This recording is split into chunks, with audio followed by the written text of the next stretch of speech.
అరకు చలి ఉత్సవాలకైతే మేము బయలుదేరాము. ఇప్పుడు ఎగ్జాక్ట్గా 6 o'clock అవుతుంది. నేను మా ఫ్రెండ్స్ కలిసి ట్రైన్ మీద వెళ్ళాలనుకుంటున్నాము. 5 years తర్వాత అరకులో చలి ఉత్సవాలు జరుగుతున్నాయి. ఈ చలి ఉత్సవాలు 3 రోజుల పాటు నిర్వహించారు. January 31st నుంచి February 2nd వరకు ఈ చలి ఉత్సవాలు అయితే నిర్వహిస్తున్నారు.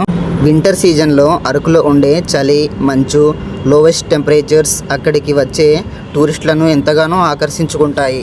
గిరిజన సంస్కృతి సంప్రదాయాలను ప్రతిబింబించేలా 3 రోజుల పాటు అంటే January 31 నుంచి February 2 వరకు ఈ ఉత్సవాలు అరకు గవర్నమెంట్ డిగ్రీ కాలేజ్ గ్రౌండ్లో జరుగుతుంది.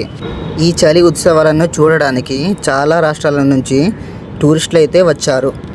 ఈ ఫెస్టివల్లో various activities like traditional dance, musical programmes, గిరిజనులు పండించిన పంటల ద్వారా చేసిన పిండి వంటకాలు వచ్చే టూరిస్టులను ఎంతగానో ఆకర్షించుకుంటున్నాయి. పద్మాపురం గార్డెన్స్ దగ్గర హాట్ ఎయిర్ బెలూన్, పారాగ్లైడింగ్ అయితే ఉన్నాయి. ఇవే కాక హెలికాప్టర్ రైడింగ్ కూడా ఉంది. ఈ చలి ఉత్సవాలలో నేను నా ఫ్రెండ్స్ కలిసి చాలా బాగా ఎంజాయ్ చేసాము. ఈ ఫెస్టివల్లో అందమైన అరకుని, ఆహ్లాదకరంగా ఉండే వాతావరణాన్ని హాట్ ఎయిర్ బెలూన్ ద్వారా రైడ్ చేస్తూ చూడవచ్చు. ఈ ఫెస్టివల్లో ఎంటర్టైన్మెంట్ అండ్ ఎగ్జైట్మెంట్ కోసం giant wheel and break dance కూడా ఉన్నాయి.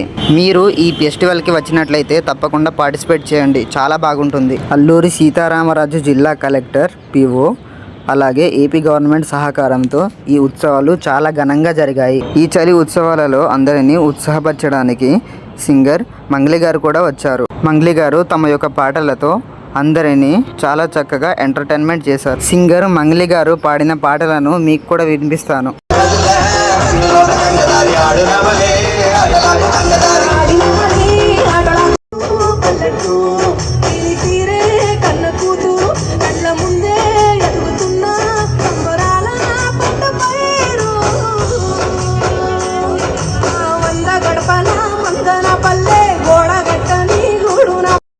మా ఫ్రెండ్స్ నన్ను తిప్పి చేశారు, కానీ నేను అడగగానే నాకు ఫ్రైడ్ రైస్ ఇప్పించారు. నేనైతే సాటిస్ఫైడ్ అయ్యాను. అరకు ఫ్రైడ్ రైస్ మాత్రం చాలా అంటే చాలా బాగుంది. ఈసారి మీరు అరకు వచ్చినట్లయితే టేస్ట్ చేయండి.